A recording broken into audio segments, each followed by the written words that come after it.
அரியலூர்ல போனப்போ நான் கரெக்டா அந்த ஊருக்கு போறதுக்கு முன்னாடி அந்த ஏரியாலேயே அந்த பவர் கட்டு.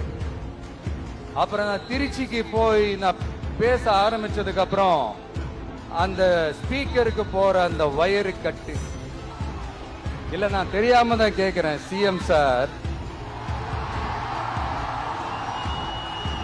ஃபார் எக்ஸாம்பிள், இப்ப ஒரு ஆர்எஸ்எஸ் தலைவர் இங்க வராருன்னு வச்சுக்கோங்க, இல்ல நம்ம பிரதமர் மோடிஜி அவர்களோ இல்ல உள்துறை அமைச்சரோ இங்க வராருன்னு வச்சுக்கோங்க, இந்த மாதிரி கண்டிஷன்ஸ் எல்லாம் போடுவீங்க, இந்த மாதிரி பவர் கட் பண்ணுவீங்க, இந்த மாதிரி வயர் கட் பண்ணுவீங்க. கொஞ்சம் கட் பண்ணி தான் பாருங்களேன். முடியாதுல, பேஸ்மெண்ட் அதிரும்ல. நீங்க தான் மறைமுக உறவுக்காரர்களாச்சே. இதாவது பரவாயில்லைங்க.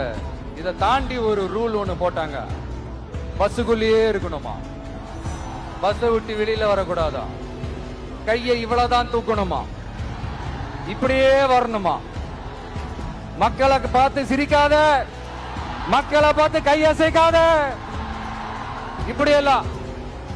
ஐயோ ஐயோ, நானும் என்னவோ ஏதோ நினைச்சேங்க. செம்ம காமெடியா இருக்குங்க. I'm just enjoying like anything.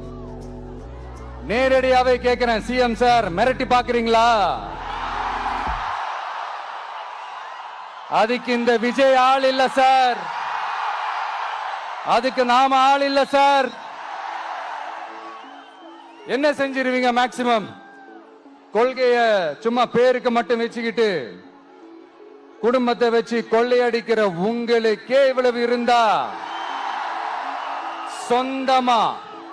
சொந்தமா உழைச்சி சம்பாதிச்ச எனக்கு எவ்வளவு இருக்கும்?